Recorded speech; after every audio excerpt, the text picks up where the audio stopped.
Idea Society is now in session. Yeah.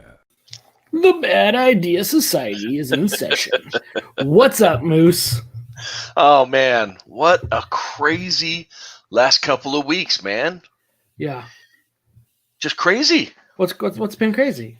Well, I should say Bad Idea Day was a bit of tragedy for me, as I had to kiss the white bomber goodbye.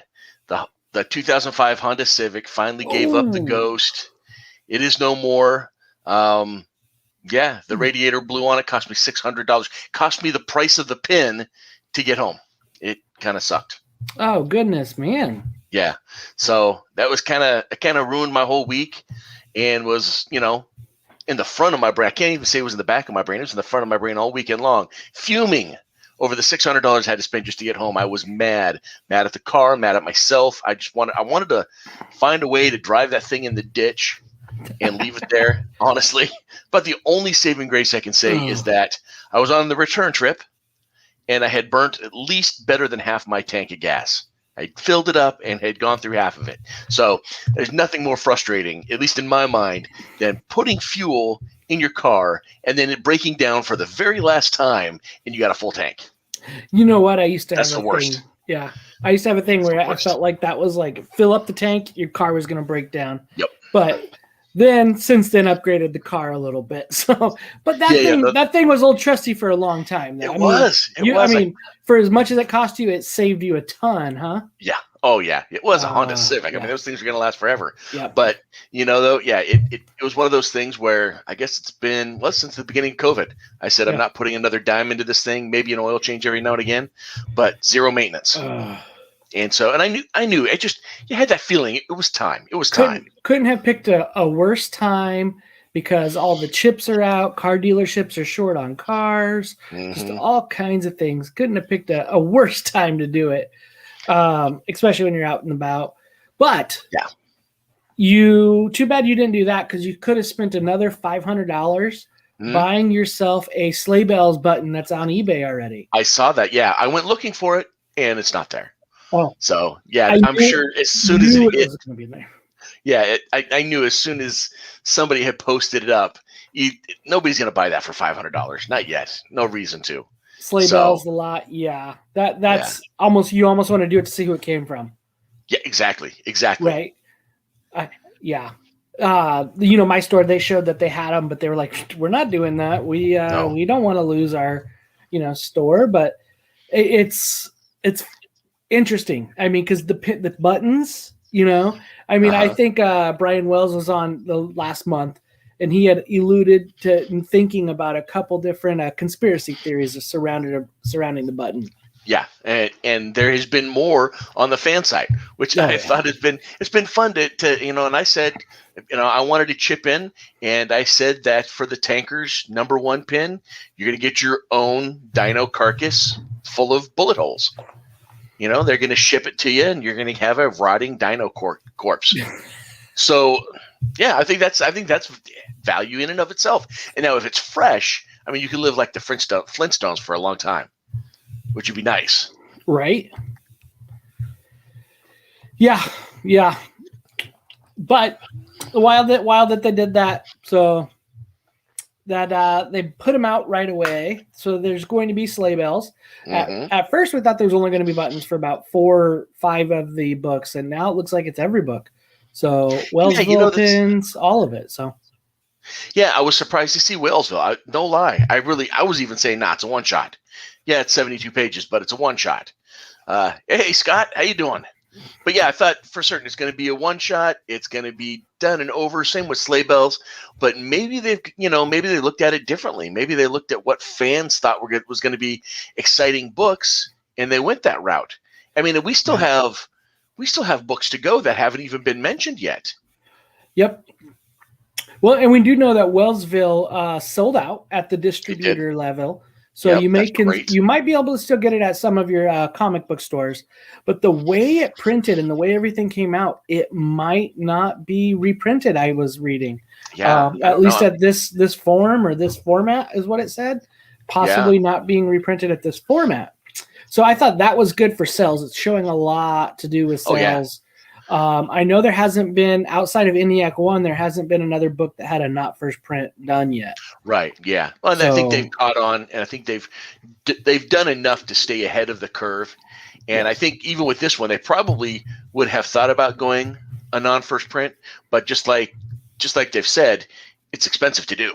Right. So, but yeah, you're right. I mean, the book is gorgeous. I mean, it's on par with everything that they've done. And even Dinesh said it was, I mean, for a trade for costing $10, it was number 9 on the Hot 10 Collectors weekly thing. I don't know. I just caught that briefly as I scrolled through Twitter. So, I mean, the books are being looked at. I'm hoping they're being read. Sure, they're being collected. But being read, I mean, I'm hoping that's what they're doing because I don't know. You get the books. I get it. You want to collect them. Totally get it. But I think the stories almost have more value, at least to me. I mean, yeah, sure. Great. The hero trade. I love that. I love the fact that I got to read that. Oh my goodness. We'll get to dive into that. I'm going to have so much fun with that. But I just loved it. It was great. It was good.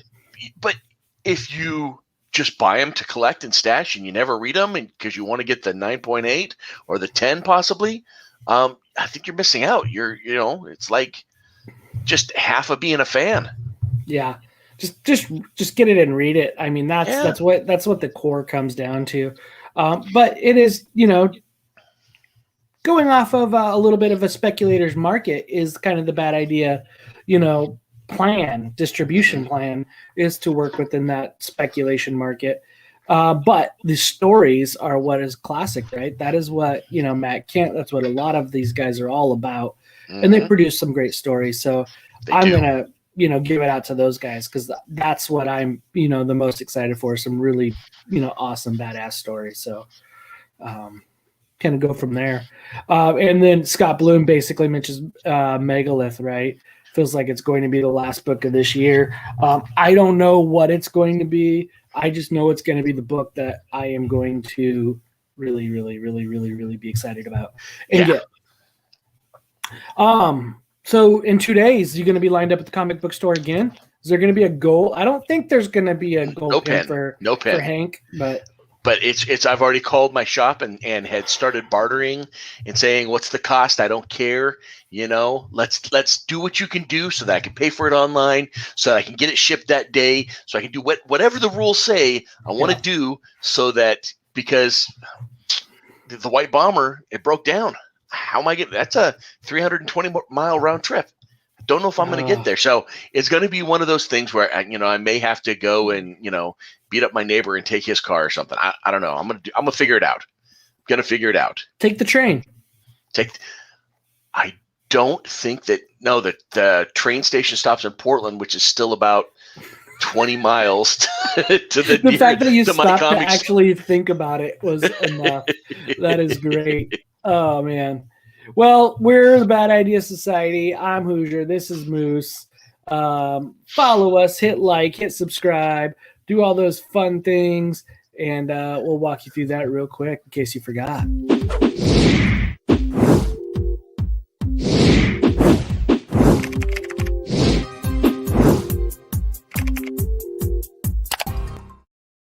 Do the dance. Keep doing the dance. It was off camera, so Moose stops doing the dance. So if you see that, it says the comments, Matt Kent's a god, and Matt Kent's putting out a fantastic books, man. Do you want to get into the books? Do you want to jump into those suckers right now? That's why we're here. I mean, I love talking to you. We can shoot the shit all day long, but we're here to talk books. Okay, well that means we got to do a little bit of a pause that we call a spoiler. Spoiler alert! Spoiler alert! Okay. Yeah, we got that out of the way. Read the books. Enjoy them. Love them. We did. You should too. I don't know what order I set some stuff up here, Moose, but this is the order that we're going to rock with. All right. And then, hey, everybody in the chat, I know we got Scott Bloom in there. Anybody else who jumps on the chat, just jump in there. Let us know what you guys are thinking of these books. But two fantastic books too. Whalesville, Eniac, with Rocks and Minerals, with Hero Trade, all Matt Kent. So Matt Kent is producing some stuff for the bad ideas. Oh my goodness, yeah. I mean, it's his. He doesn't just dip a finger in the pie. I mean, he's got all of his fingers. He's almost up to his elbow in pie juice. He's so deep in Eniac. I mean, he's so deep in a bad idea. Yeah. And just he's everywhere on it, and it's awesome. I mean, man, the stories, even down to Rocks and Minerals, they were just fun. You know, Eniac was tense. Oh man, Eniac. It was one of those where 3 usually is that one that you're kind of okay, waiting for the big crescendo. But I'll tell you something, Eniac was just go, and it kept building and building, and then that ending. Yeah. I think when you look at both of these, or all 4 of these books, right, they're all so totally different. Yeah. There's so such elements, right? And having, talked to Kent about how he likes to write and things, that he will do things just to challenge himself, which I think is fantastic, right? He's talked about how, like, I'm going to write a book with no caption bubbles. I'm going to write one with no actual word bubbles. It's nothing but captions. Like, it's interesting the way he tries to do his books. I love it. So, but we're looking at Eniac number 3 in Whalesville. Yeah, he really does challenge himself. And I'll tell you, with this Eniac story, everything has progressed along. I mean, we both know that you line up book 1, 2, and 3, and it's almost been one of those things where I go back. This time, I even went back on my second read, read 2, and then proceeded to read 3 again, just because I wanted to get myself caught up in the whole momentum of the story. And it works out so well. It's just the hype keeps building. And I'd say if there's, looking at how 3 was, I can't see a letdown all the way through. I mean, you got a little more history with good old Mommy Dearest. And you get that one scene in there, and it was right when they're in the desert in goodness, now I'm drawing a blank. But they're in the desert, and they get to where that big robot machine sliced that one guy in half, and you see the eyes go black, and you think, wait a minute, has Eniac gotten to the point where he can reprogram a mind? And you go back in her history, and you see good praise by Eniac, but then all the human negatives that she's interacted, and it's like, you can't program a human, but you can definitely train or teach a human subconsciously what to preserve and what to protect, even though outwardly it's something that they wish to destroy. So it's an interesting little twist, because you see Mom, she's gone crazy a little bit, and then you see those black eyes, and you stop and you think, wait a minute, what the hell is going on here?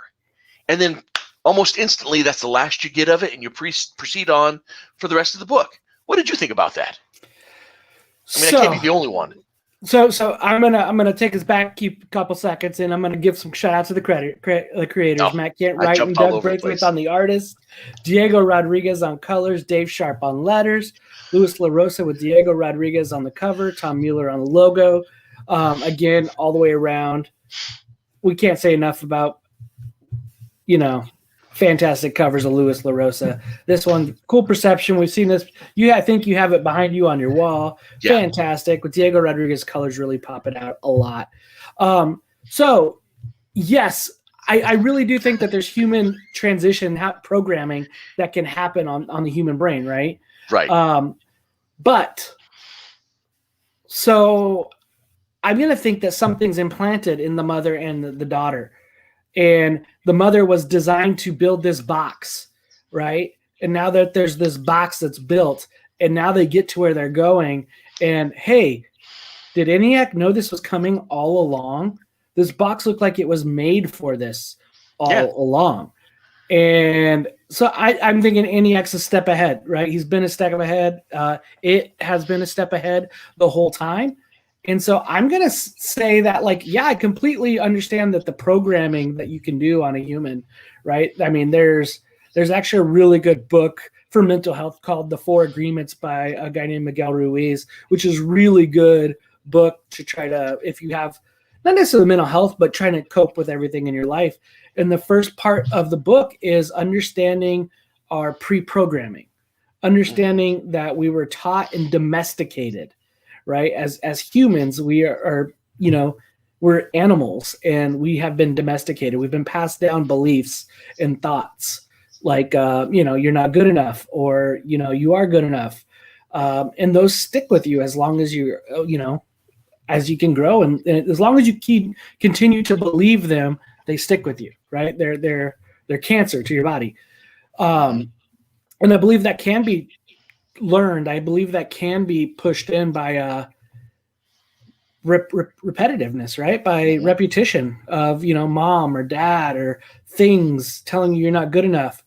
And it looked like the little computer thing that they gave her as a child, the little, my first computer dillywobber, was reinforcing good behavior. Like, hey, this computer's good. Good job. Yeah. Well You done. did good. Right. And then people had told that person, bad job, no good, and so there's weird reinforcements, especially when you get into, and then there's good enforcements when you get into the couple, right? Of how, hey, you're here, you're good, you're bad. It's weird. But going back to that, I really do think it's something with Eniac a step ahead.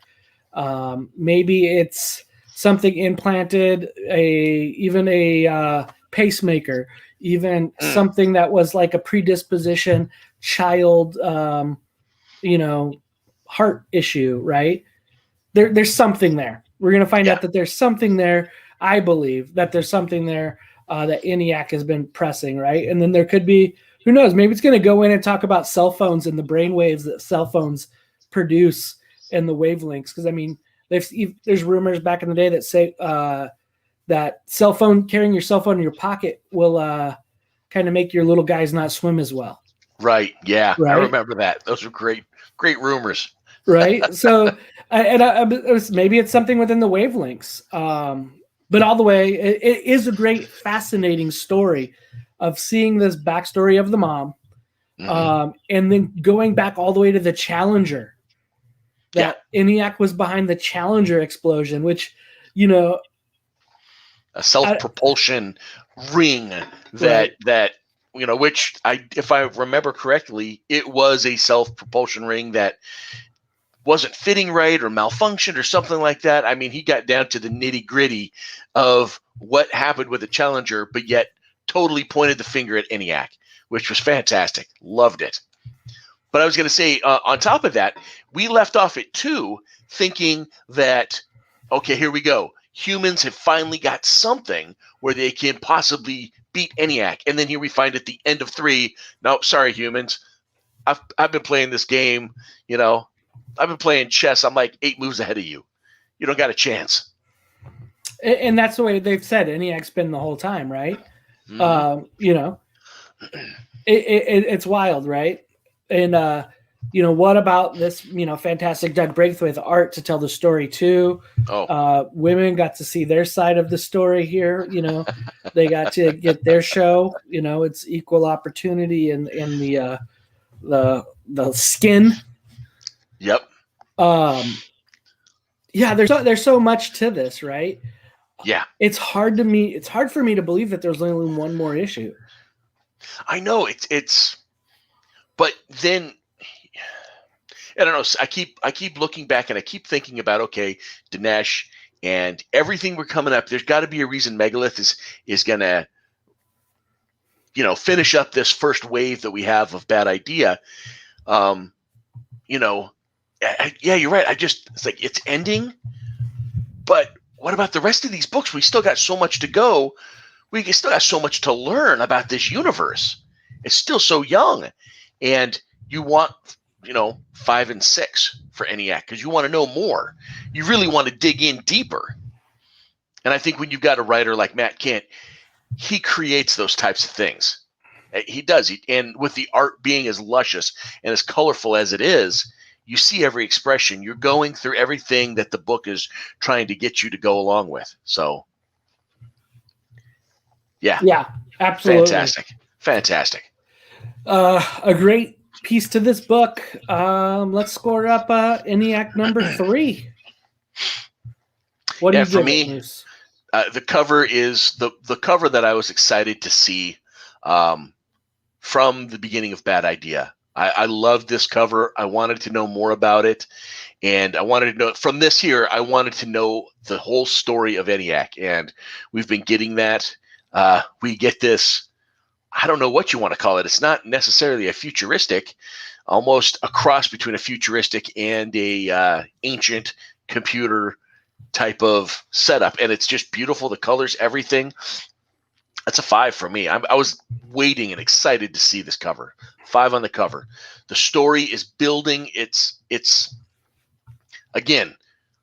Do I go 4.75? Yeah, I think I do on the story. The art does such a great job of continuing that story, of giving a little wang and more. I mean, you got to feel comfortable with that stuff if you're going to draw it, and let's just give them the 5s. Let's give it 5s all the way across. I'm loving the book. Yeah, sweet. I'm going to be, as far as being an intriguing story, 5. As far as great art, colors, 5, cover, 5. The story has got me invested. I really am excited to see what continues to happen. It's got me ready for each issue after each issue. They're all of them have been very well done. To where there hasn't been a throwaway issue there yet. You know what I mean? No. I mean, there's only been 3, but there hasn't been a dull one.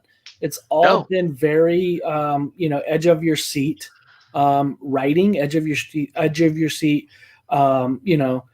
storytelling all the way around with the whole team here. And so that's where I'm at is, is it the very, very, very best book I've ever read? No, but it's a 5.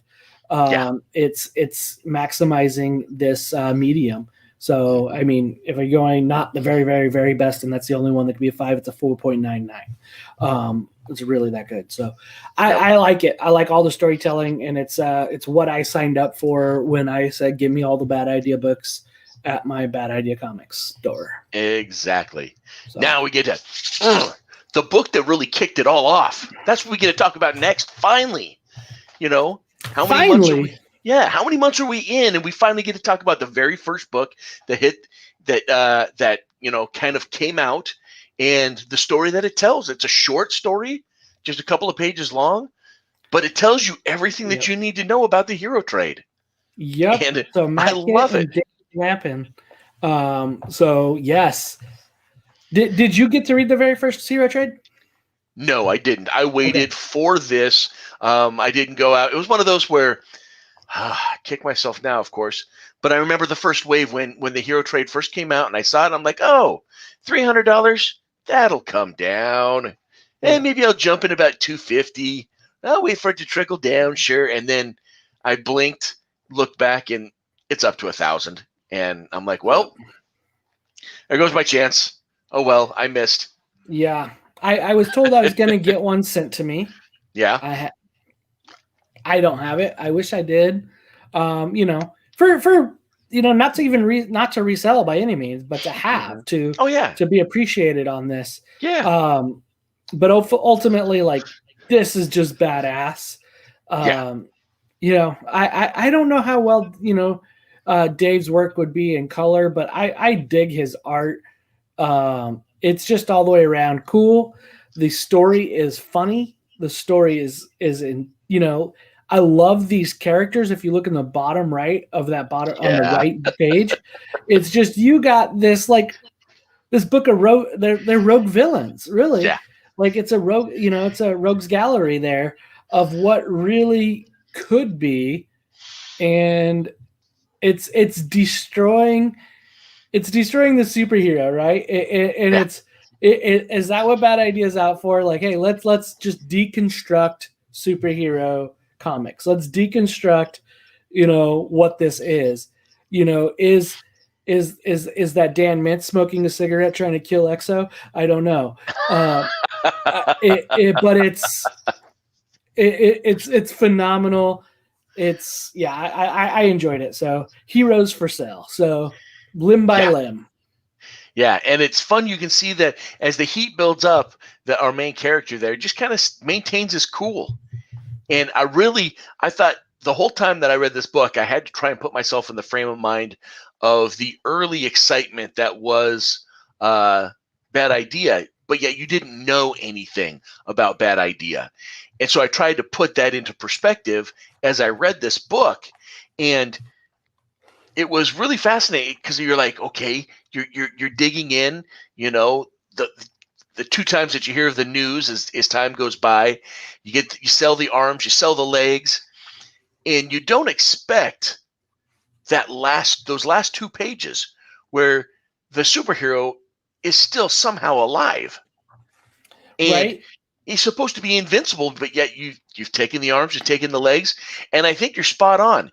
Is this Bad Idea trying to tell you, here's your typical yada yada superhero that everybody is buying in comic books, and we're going to cut the arms and the legs off of them. And sure, it still may be living, but we're going to absolutely destroy the idea of a comic book hero and turn it into something that we want it to represent. Right. I just, thinking of that and reading the book, and then of course getting those last 2 pages where help me please, or whatever he said, I thought, wow, that's such a great way to end. And the whole time, our main guy there, just cool, smoking a cigarette, closes the door. Yep. Like, man, this is all about the money. Get up now.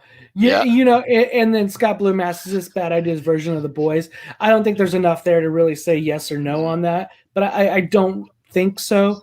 I think this is just a guy who's killed a superhero, put him in the trunk, and now he's selling the blood, he's selling the body parts for buku bucks, and I think it's just representing the destruction of a superhero, right?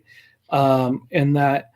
Hey, they're for sale, and then come get it. And is it also like media? Is it also the movies, selling, is this a representative selling the movies out of the trunk of their car, making as much money? Hey, it's Superman, come and get it. It's the Justice League, it's not the fool. You're not really portraying who the full character is, but you're buying them for a lot of money.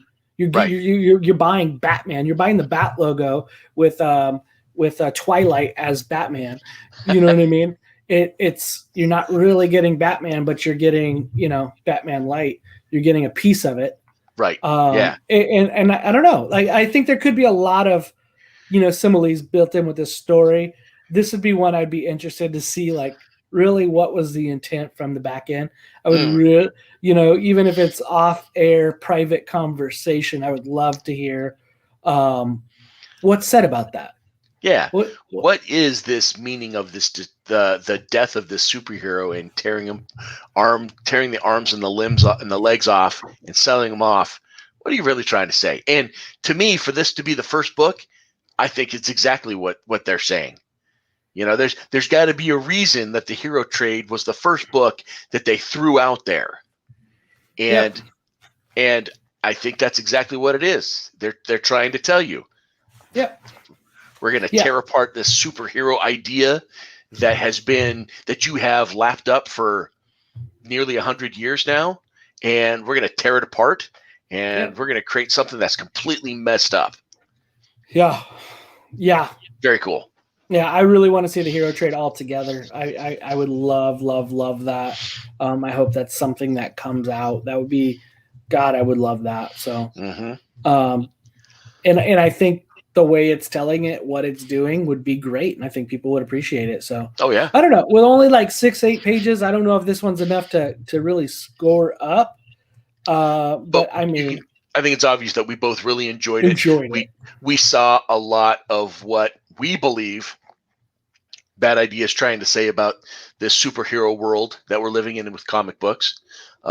We may be right. We may be wrong.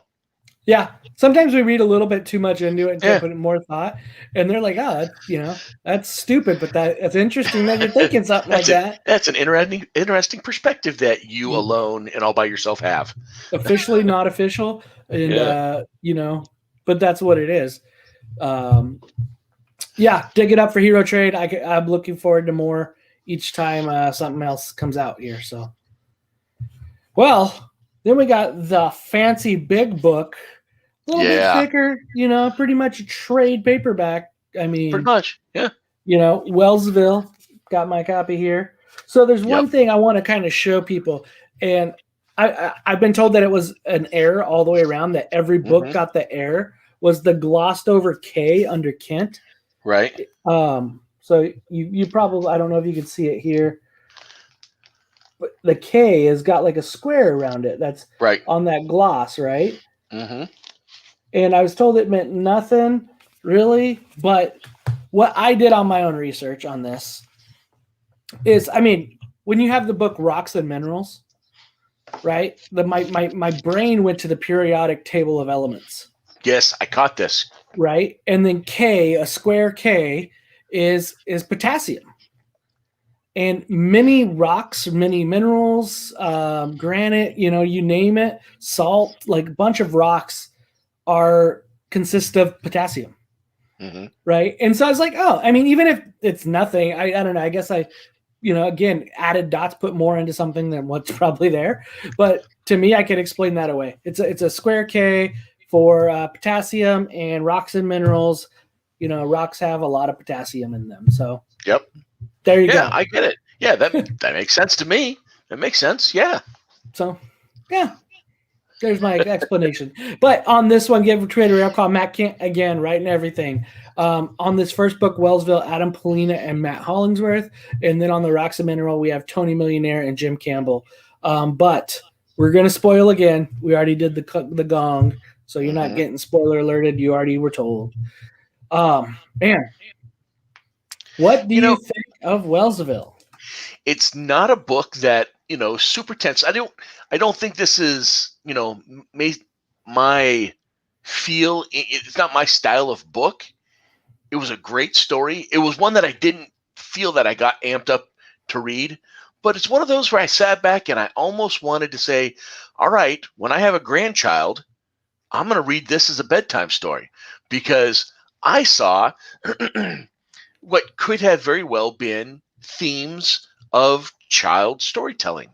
Look beyond your own borders, dream big, think outside the box. Death is just one phase. There's so many little things that Matt can't put in there that are specifically for children. And at least in that aspect, I really enjoyed it. I was one of those books where I just totally chilled out, sitting in the big lounge chair, thumbing through, reading it, enjoying it. Not a heavy read, not nothing intense. I mean, even the art down there with the whale hitting the boat, it looks cartoony. It's meant to look that way, but it's very rich and it tells the story, and you get caught up in it, and it's something that you really enjoy. And it's something that I know I wanted more. I mean, you only got what went on inside the whale. We are introduced to our sea creatures, our 3 sea creatures, or 4, I should say, and their little comedic lives that they live, and then enter the boy. Yeah. And it was a great story. It was just fun. It was, right there. This is perfect. They're dreaming of what could be type of thing, and one's thinking of love, and the other's thinking about being seen by humans, or being considered beautiful. And these are all childlike ideas that you would want a child to think about. Oh, heck yeah. Yeah. And completely. Yeah, and it's just, to me, it was a fantastic story. It was fun. Not my cup of tea, but still very enjoyable. Yeah, I really think it did have a really good story as far as like the message, right? Polina's art, this is very fitting. I think this is one of the best Adam Polina art pages I've seen. I love the composition he's put together on this. I think it's, again, very, very beautiful. And I think you're right. It is telling a really cool story here about, a kid who pretty much went overboard, got kind of eaten by a whale, and dad's coming after him. but inside the whale, he realized that there's a town, there's a village, there's of a crab, of a like a sea urchin, of a couple characters that you mentioned. And what I like that there's this story of talking about how like this seahorse was actually thought to be a plant, but it was actually something else. It was living. It was a creature itself. And if it didn't talk, would that make it less alive? So just kind of like really getting the good aspect of you could parallel that to a lot of things. Earth, you could parallel that to trees, plants, pets, everything around, right? So it's really, really cool, and not judging a book by its cover as well. Even if something's like kind of pretty, even if something's ugly, it's still what it is. And then there's this kid who jumps into, their world, and there's a hook going through the well. And he goes, oh, that's my fault, And none of them jump to blame. None of them jump to point fingers. And they kind of all help to fix the situation. Yeah. Right? They're scared because their whole world, which they thought was inside this whale's stomach, they realize that there's this big, massive world to the outside. And they're like, no, but this is the world. And the boy's like, no, the world is outside. This is just one small place. And you're right. No blame. There's no turn. There's no turn to say you're wrong. You lie. It's you're going to mess up our world. Yeah. Yeah. It's well, what do we do to get you to your world? How can we be helpful? Yep. And then a happy face button is in there too. So somebody threw away a Watchman button. If you look at that in the kind of the stork's little corner there, you'll see it in there. So right there. Oh, yes, I did see that. That's great. Yes. So we never know. We always know that there's a little bit of extra in some of these bad idea books, that a little bit more here and there, but all the way around. Again, Paulina's art really was great, and Hollingsworth's color. Matt Hollingsworth always has done fantastic colors and all the work he's done. I know he's done like a Rick Remender book that he's on that was really fantastic in color. So, and I mean, you're looking at just the regular art, but the background art, where you've got the boy, and then behind him, that's awesome. That's so cool looking. The cover in the Japanese water was really cool. Like you're talking about, just the background, the layout, it's really a very well done book as far as that. Yeah. Just all of them, right? It's all these huge images with extra, just extra panels. So yeah, I absolutely love this book. Take it for what it is, enjoy it, just mellow out, and I'm glad I have it. I'm glad I read it. It's a fantastic story. Cool. You gonna score it up, or just gonna say it's a good one? For me, it was a 4-5. Again, not necessarily my cup of tea, because I like that tension filled. I want dark and dreary. I want blood and gore, and that's not necessarily blood and gore, but a little. I want a lot of tension in my books. But like I said, when that first grandchild comes along, this is the kind of story I want to tell them, because it's got a lot in it. So for me, the art is a 4.75. The story is a 5. I love the cover. It's beautiful. I'd probably give that a 4.75 as well. Yeah. All the way. I'm going to be right there with you. I would say a 4 or 5, right? It's a story that's not necessarily written for me, which is a really interesting thing, right? Because it's, Bad Idea has got these books, right? And they're producing some of these stories that aren't for you, but it is giving us and supplying us with that really good, solid Eniac story, a really good, well-done tanker story. You know what I mean? And it's like, okay, I can deal with this. I can deal with a story that's not necessarily written for me. It is what is if it's done this well as well. And there's the heart of this story, that there's that meaning in the back to it. That's what I enjoy. So to me, this could be reprinted in a hardcover for a children's book.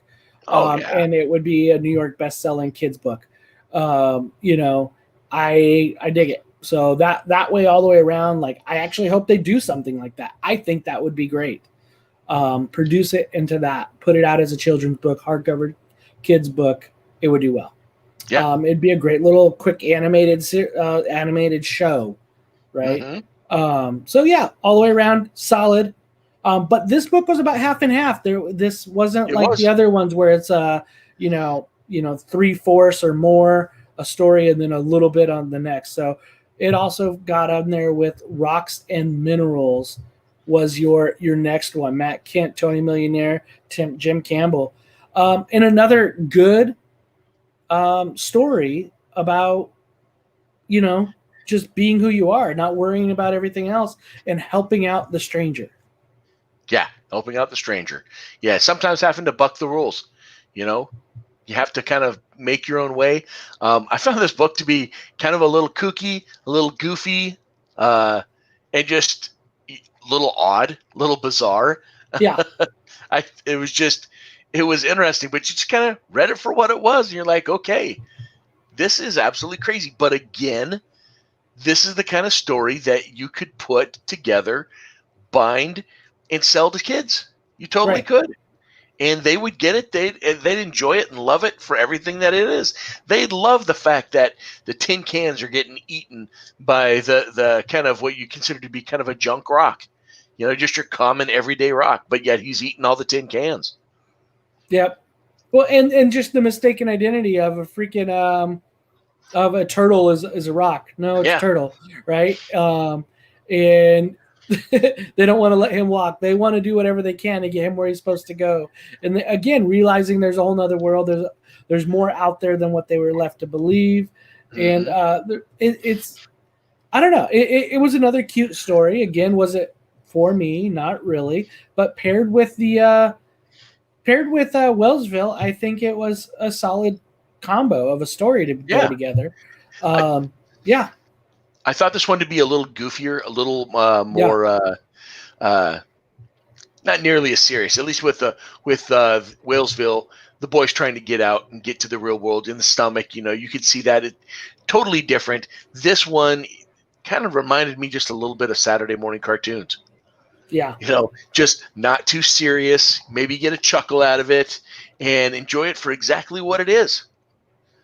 And this is, I could see being kind of like that, an adventure for those three rocks, going out there, meeting a turtle, meeting a duck, trying to figure out where these bones came from. I see a lot of different things, adventure kind, and just lots of fun. This one here, I can see a whole episode to carrying the turtle, trying to find the swamp, trying to find the pond, because they don't know what the hell a pond is.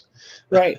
They're in the first image, they're running across deserts, and then they're running across farmland, and they're trying to figure out where this pond is because they don't know where the heck they're going. Yep. Yeah. All the way around, presentation of this is really good. So, I don't have a whole lot to say about Rocks and Minerals. It was a fun story. Again, with a good heart, a good message. And things just kind of trying to do the right thing, even at times when they may be the wrong thing, or but like you said, they bucked the rules a little bit. But ultimately, it was a cute little story. Again, was it for me? Not really. But did I enjoy it? Yeah. So, score it up. This is probably 4 5s all the way across. Tony Millionaire, I'd have to get used to a little more of his art, want to see more of it, just because it is kind of a quirky type of art. And, it's enjoyable. It's fun. It's fun-loving. And but yeah, I think it's 4 5s across the board. Yeah. I think I'd be like 4.25. Really, I think the art was good. It was fitting for the story. It was very fitting for the story. At times, I felt like the lettering was a little interesting, but again, fitting for the story on the lettering. Because it's done. I believe it's done by Tony Millionaire itself. But fun all the way around. Good story. 4.25 all the way around on it. So I do have to give a lot of credit to the production again of the book. Like, this is a very well done book. I don't even know how much was the book. $10, $9.99. Yeah. $9.99. Here's the thing for those people that are scared of reading the book. I've read this book. Here, now you can see it. I read this book twice, and it still looks minty fresh. Yeah.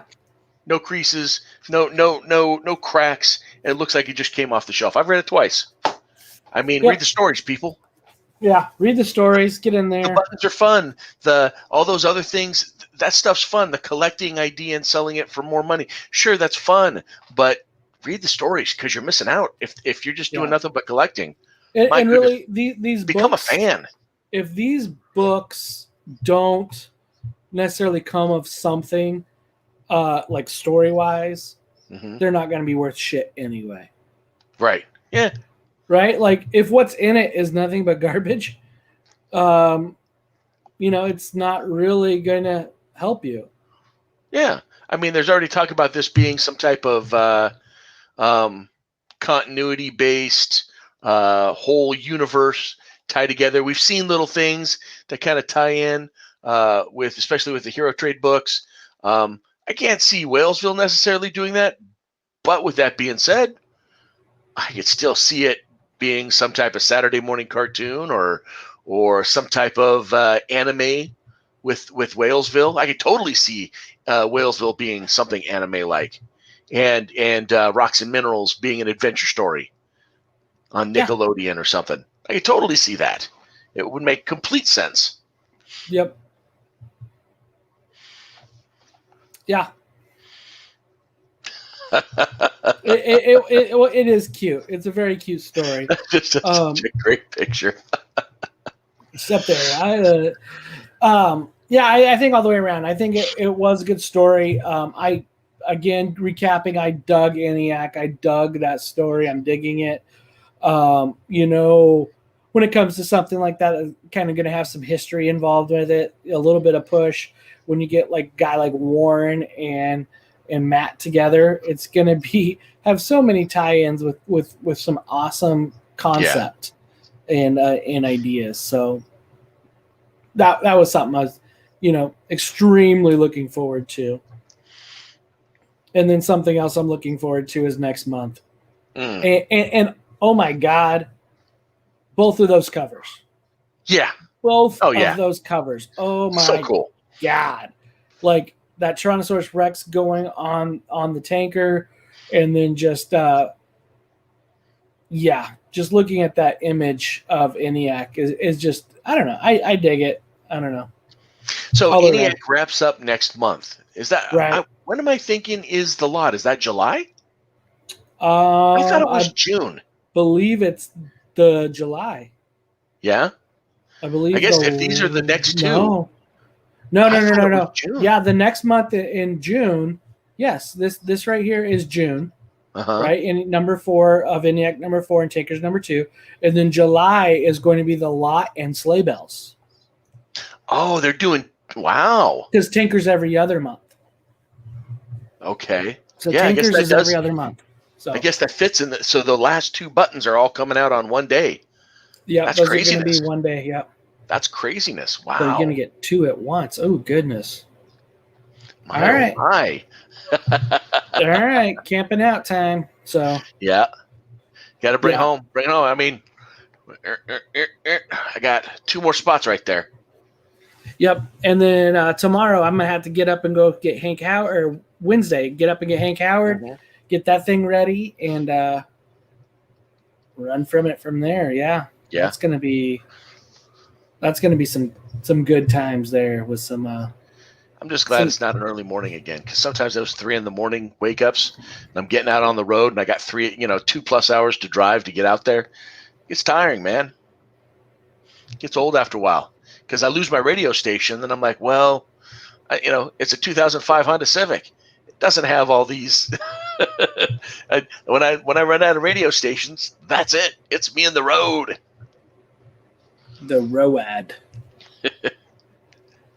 Yeah, I do. I I don't know. It's interesting. It's going to be interesting because I know like Free Comic Book Day didn't really happen, and that's got it moved back. So this will change it up, and we'll get Hank Howard next week or this week, and I think that didn't they say that Hank Howard was supposed to be their version of the free comic book?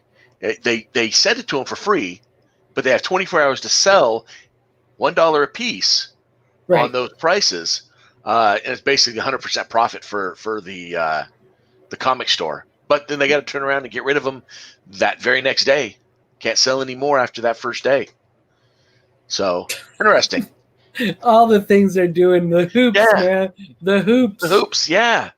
But though, I think the stores that are participating, they don't mind the hoops. They probably, I know the one that I go to, I try and talk to him every chance just to get a feel of what he's going through, and I think he kind of enjoys it. He sees it as being a little humorous, a little fun. He doesn't mind the little extra work because I think the readership's it's there. I know he's got a handful of bodies, so the readership, he's making money off of it. Yeah, he's making money. Yeah, it's getting people in the doors, right? It's getting people to talk about it. It's conversation, and they're putting out quality books, right? Mm-hmm. And if that's the case, and it's somebody in the door, they're not going through it another way. Enjoy it, take it for what it is, and enjoy some good reading, some great books, and I know that there's some stores that are a little frustrated because it's like, oh my gosh, there's this. And then they see somebody else selling their pin on eBay, right? And they're like, well, I want to make money too. So, you know what I mean? But I don't want to break the rules. So you need to follow through with telling them no, because it's tempting to have others try to do that or give it away to somebody or, kind of. I can say from my own experiences, I've yet to go into any of the stores that I've gone into looking for bad idea books and buy just bad idea books. One, I'm going in there and I'm buying the bad idea books. But I've always found something to say, I'm going to get this because I haven't seen this or this caught my eye. Like I just caught up with Fear Case. So I bought a couple of those books. I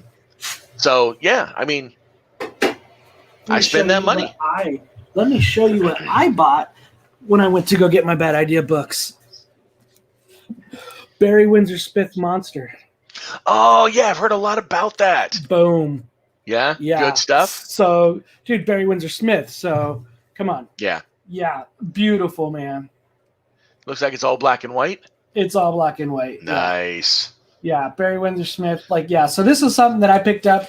This just came out like a week ago or so. So, I'm pumped up for this one. So there's things like that, right? Picking up different books, going and getting more stuff. I've added a lot on my pull list with these guys. And, sadly, my old store closed because of COVID that I used to frequent. And I love those guys. I miss them. I do too. I love that store. It's perfect. But, it's, this store's, it's a ways away from me, but it's all right. Yeah, it's worth it.